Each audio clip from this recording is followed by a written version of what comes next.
At one time or another, most people go through a period of sadness, trial, loss, frustration, or failure that is so disturbing and long-lasting that it can be called a dark night of the soul. If your main interest in life is health, you may quickly try to overcome the darkness. But if you are looking for meaning, character, and personal substance, you may discover that a dark night has many important gifts for you. Every human life is made up of the light and the dark, the happy and the sad, the vital and the deadening. How you think about this rhythm of moods makes all the difference.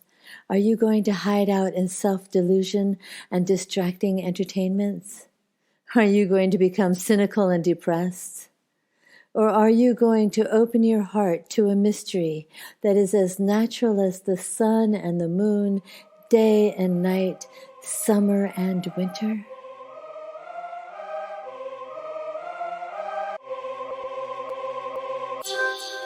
You are listening to the Goddess Archetype Code with your host, Erica Randolph, the intuitive counselor and licensed trauma therapist who uses myth, music, and meditation to support emotional healing. Disclaimer: this isn't intended as mental health therapy. Looking for the light, it's a daily fight and things go bump in the night. The news of the day is outrageous, that's what the mad folks say. Who told you that you had sinned? We are divided within. A true dark night of the soul is not a surface challenge, but a development that takes you away from the joy of your ordinary life. An external event or an internal mood strikes you at the core of your existence. This is not just a feeling, but a rupture in your very being, and it may take a long while to get through to the other end. Dark night may not feel like depression. In a long illness or a troubled marriage, you may be anxious but not depressed. On the other hand, a clinical depression might well qualify as a dark night. Whatever you call it, the experience involves you as a person, someone with a history, a temperament, memories, emotions, and ideas. Depression is a label and a syndrome, while a dark night is a meaningful event. A dark night is a spiritual trial. The point in life is to solve their problems and be happy. But happiness is usually a fleeting sensation, and you never get rid of problems. Your purpose in life may be to become more who you are and more engaged with the people and the life around you, to really live your life.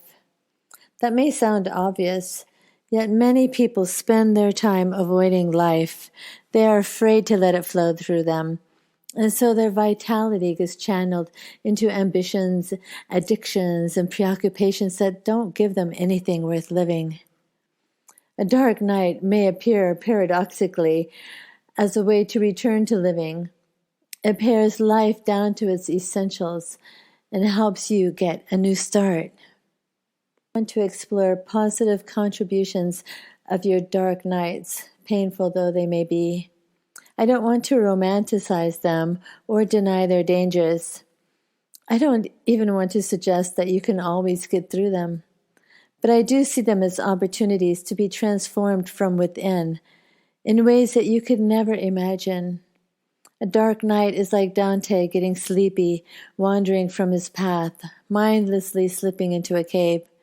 Or it is like Alice looking at the mirror and then going through it. It is like Odysseus being tossed by stormy waves and Tristan adrift without an oar. You don't choose a dark night for yourself. It is given to you. Your job is to get close to it and sift it for its gold. You probably know more about the depths of your soul from periods of pain and confusion than from times of comfort. Darkness and turmoil stimulate the imagination in a certain way. They allow you to see things you might ordinarily overlook.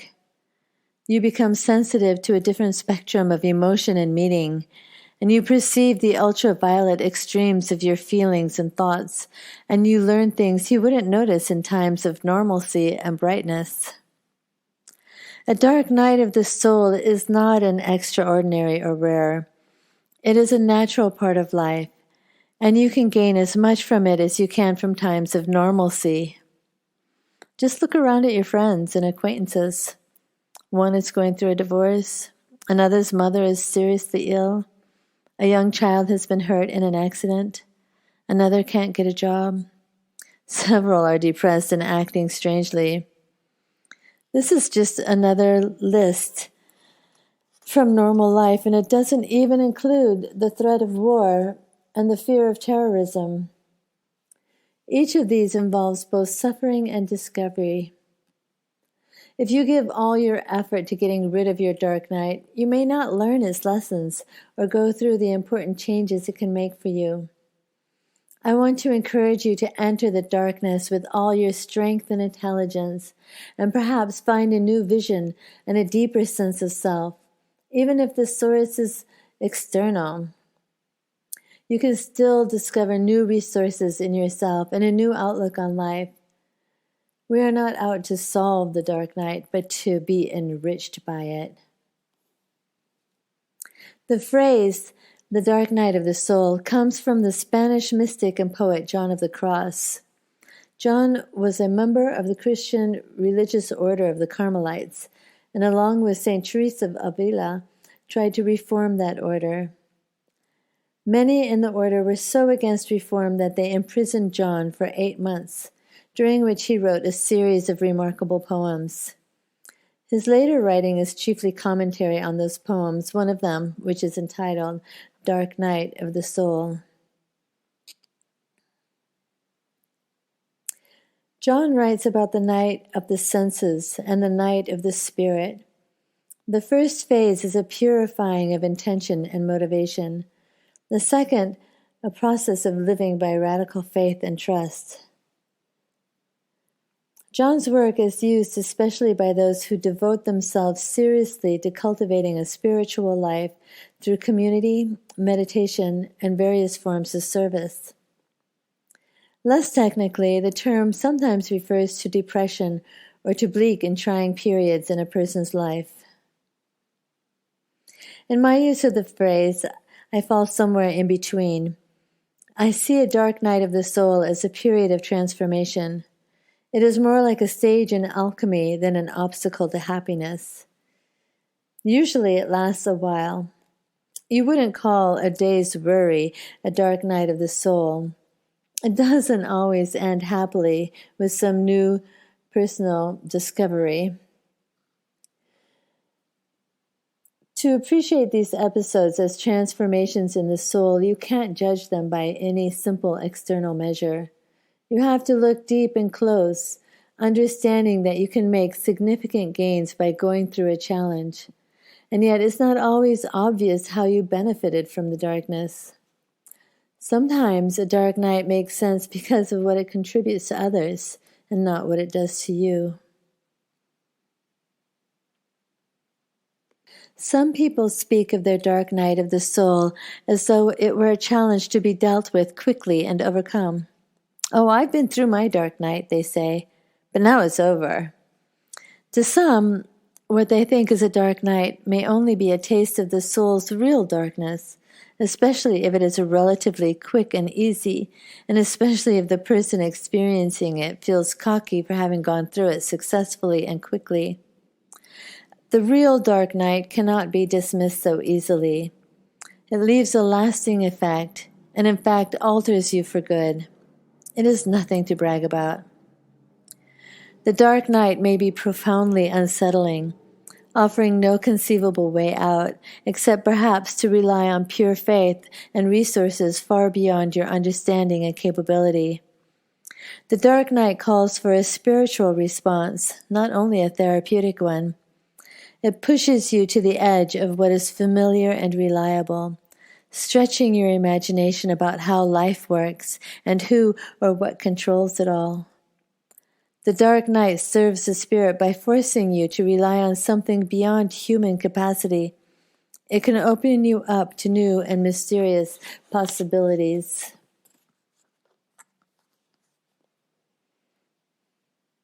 The soul may feel amorphous, having no meaning, shape, or direction. It helps to have images for it and to know that people have gone through this experience and have survived it. The great stories and myths of many cultures also help by providing an imagination of human struggle that inspires and offers insight. One ancient story that sheds light on the dark night is the tale of the hero swallowed by a huge fish. The hero, or better, anti-hero, he is a victim of circumstances, simply sits in the bowels of the fish as it carries him through the water. Because the story is associated with the sun setting in the west and traveling underwater to the east to rise in the morning, this theme is sometimes called the night sea journey. It is a cosmic passage taken as a metaphor for our own dark nights, when we are trapped in a mood or by external circumstances and can do little but sit and wait for liberation. Imagine that your dark mood or the external source of your suffering is a large living container in which you are held captive. But this container is moving, getting somewhere, taking you to where you need to go. You may not like the situation you're in, but it would help if you imagined it constructively. Maybe at this very minute, you are on a night sea journey of your own. Sometimes in your darkness, you may sense that something is incubating in you or that you are being prepared for life. You are going somewhere, even though there are no external signs of progress. I have sat in therapy with many people who have had no idea of what was happening to them, and they felt pulled away from the joys of normal life. All they felt was bland, inarticulate confusion. Still, most were willing to sit with me week after week, as slowly meaning began to emerge. Some, from the beginning, had the slightest hint that something creative was at work. The whale's belly is, of course, a kind of womb. In your withdrawal from life and your uncertainty, you are like an infant not yet born. The darkness is natural, one of the life processes. There may be some promise, the mere suggestion that life is going forward, even though you have no sense of where you are headed. It's a time of waiting and trusting. My attitude as a therapist in these situations is not to be anxious for a conclusion or even understanding.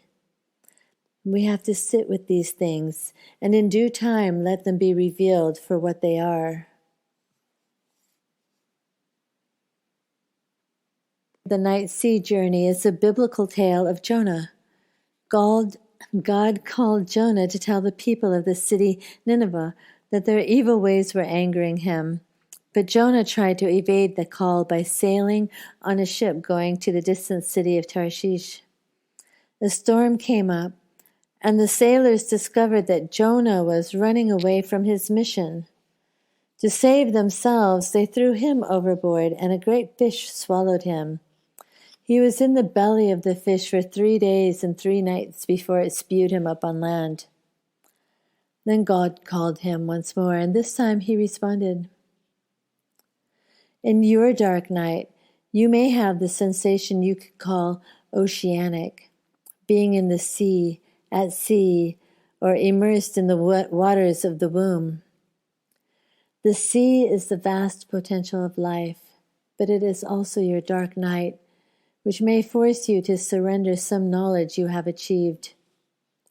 It helps to regularly undo the hard-won ego development, to unravel the self and culture you have woven over the years.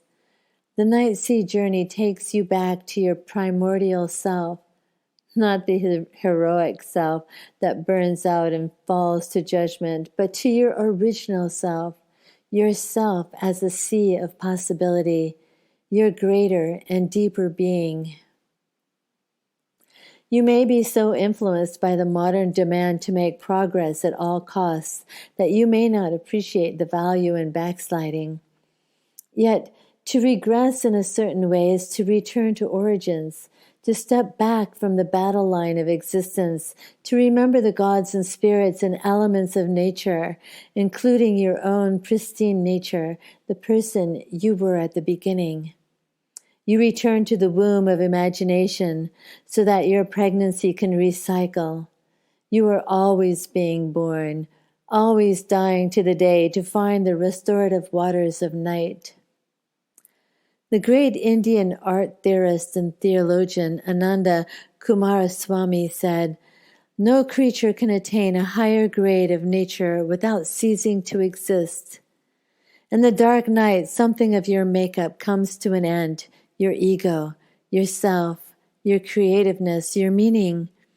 You may find in that darkness a key to your source, the larger soul that makes you who you are and holds the secrets of your existence. It is not enough to rely on the brilliance of your learning and intellect. You have to give yourself receptively to the transforming natural powers that remain mysteriously dark." A dark night as part of organic living. To avoid it would be like choosing only artificial food that never spoils. As a natural person, you are going to feel a wide range of emotions and go through many different kinds of experiences. Over the course of your lifetime, parts of you will grow and blossom, and some will rot. To be sad, grieving, struggling, lost, or hopeless is part of natural human life. By riding the wave of your dark night, you are more yourself, moving toward who you are meant to be. For a feeling of well-being, you have to shine, but your sparkle need not be superficial. It can rise up out of a deep place in you that is dark, but has its own kind of light. Thomas Aquinas said that a central element in beauty is its splendor, but other writers such as Baudelaire, de Sade, Beckett, Saxton included dark luminosity, what the French psychoanalyst Julia Kristeva calls, following an ancient tradition, the black sun. Imagine a black sun at your core, a dark luminosity that is less innocent and more interesting than naive sunshine. That is one of the gifts a dark night has to offer you. Being shaped by your darkness like the captive Jonah, you become the sun rising out of the night water. You are always being reborn, always slipping back into the sea. Your dark night may feel stagnant and unrhythmical, but it has its subtle movements. T.S. Eliot describes the movements of life and death, light and darkness, as a Chinese jar moving perpetually in its stillness. The movement in your darkness may be difficult to sense, but it may be present nonetheless. You may not be advancing, but you are in quiet motion. There you are, suffering your fate, stuck in some container that keeps your precious life at bay. And there you have a special beauty, a pulse that can be felt only in the dark. In your dark night, you may learn a secret hidden from modern people generally. The truth of things can only be expressed aesthetically, in story, picture, film, dance, music. Only when ideas are poetic do they reach the depths and express the reality. In his highly original essay, The Poet, Ralph Waldo Emerson says that the poet stands one step nearer to things and turns the world to glass. You don't have to write poetry, but you need an appreciation for story, image, and symbol. It would help to get beyond the modern habit of giving value only to facts. You could educate yourself in the arts and in the great stories and images of the world's religions. You do it when you find your medium for self-expression. It may be nothing more than telling a good story to your friends. You may discover a talent for a particular mode of expression, an art, a craft, even a sport. Yes, everyone around you expects you to describe your experience in purely personal or medical terms. In contemporary society, we believe that psychological and medical language best conveys the experience we have of a dark night. You are depressed and phobic. You have an anxiety disorder or a bad gene. But perceptive thinkers of other periods and places say that good, artful, sensuous, and powerful words play a central role in the living out of your dark night. Consider this possibility.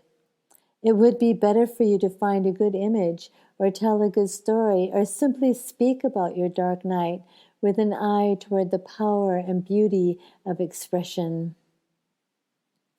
Poetic language is suited to the night sea journey because the usual way of talking is heroic. We naturally speak of progress, growth, and success. Even healing may be too strong a word for what happens in the soul's sea of change. The language of popular psychology tends to be both heroic and sentimental. You conquer your problems and aim at personal growth and wholeness. An alternative is to have a deeper imagination of who you are and what you are going through. That insight may not heal you or give you a sense of being whole, but it may give you some intelligence about life. The quality of your language is significant. In your dark night, try speaking in story and images.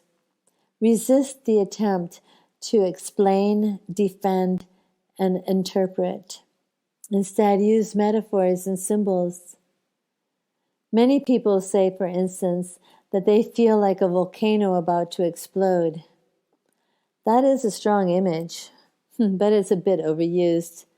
Look for your own images that very specifically describe what is going on. A woman once told me that every day she found it difficult to believe the sun would rise. I've never forgotten that simple image because it conveys so clearly the worry about whether life would continue. One of the best models for using poetic language for times of dismay is Emily Dickinson. Her letters tell of many tragedies and losses in her life, and almost every one contains a brief poem and a sentence or two that captures the very depth of what has happened. For example, when the friend she loved more than any other, Judge Lord, died, she wrote to her cousins, "Each that we lose takes part of us. A crescent still abides, which like the moon some turbid night is summoned by the tides."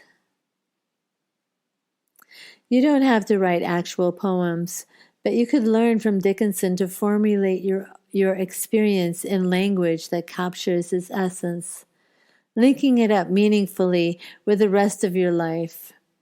Dickinson's words about her loss speak to us all. Have you ever felt as though some slice of you is at the mercy of unknown tugs of feeling, like the moon susceptible to the tides?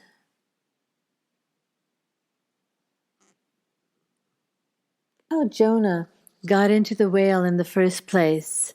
He refused the call to speak to a thoughtless people. He has been seen as an anti-hero, a common man who doesn't feel he has the stuff to become more than he is. Here lies another theme in this popular story. The dark night saves you from being stuck in your small life. It makes you a hero. It grows you into your fate and into being a responsive member of your community. In your mother's womb, you were becoming a person. In your womb-like dark night, you are becoming a soul. The whale's belly is sunyata, fruitful emptiness. Jonah sits in the whale doing zazen, meditating like a monk. He sits, not literally, but figuratively. His status as anti-hero is given place and becomes intense, and meanwhile, he moves closer to his fate. He is like a Beckett character, having no control over his situation and yet mysteriously getting somewhere even as he doesn't move. He is also like a person in therapy. Why do I keep coming? People ask, since change is usually not obvious and dramatic. You sit there week after week like a Chinese jar, imperceptibly in motion. In the dark place, you may ask the basic questions. Who are you? What is this world? What kind of family do you come from? What are your origins, your early experiences? Deep down, what do you want? What do you fear? In the belly of the whale, you are given the chance to start over. The sunfish rises once again in the east. You get another morning in your life. In the biblical story, Jonah, sitting in the whale, sings a song in praise of the Lord. His words would be familiar to anyone suffering a dark night. Waters choked me to death. The abyss whirled around me. There is only one psalm to sing in the dark night, the song that praises the dark. This is the song John of the Cross sings. The way you speak, the way you live, the ways you express yourself, these are all highly significant in dealing with your dark night. If you sing against the darkness, a tactic few real artists take, you may be in an impasse with it forever. But if you can find some way suited to your talents and temperament to express your situation poetically, you will be singing a psalm to the God who is your ultimate darkness. You don't have to be a trained artist to do this. From your dark night, you can speak with unusual clarity and passion from the depth of your feeling instead of from some habitual, superficial place. Many times I have seen people find a new way of communicating their feelings and thoughts from the darkness. This expression of yourself is essential to the experience and to whatever transformation is possible. This is an introduction to the dark night of the soul. I hope you've enjoyed this, and I really hope that if you get something out of this, that you will let me know, write a comment, maybe a question if you have any questions about it. This is taken from Thomas More's Dark Nights of the Soul. He wrote this book,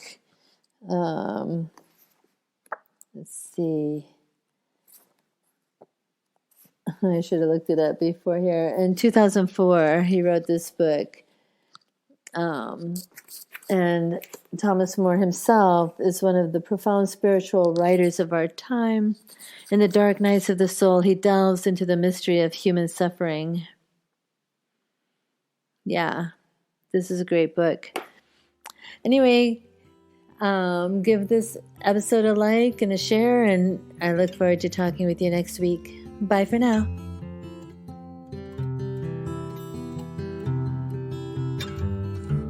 Looking for the light, it's a daily fight, and things go bump in the night. The news of the day is outrageous, that's what the mad folks say.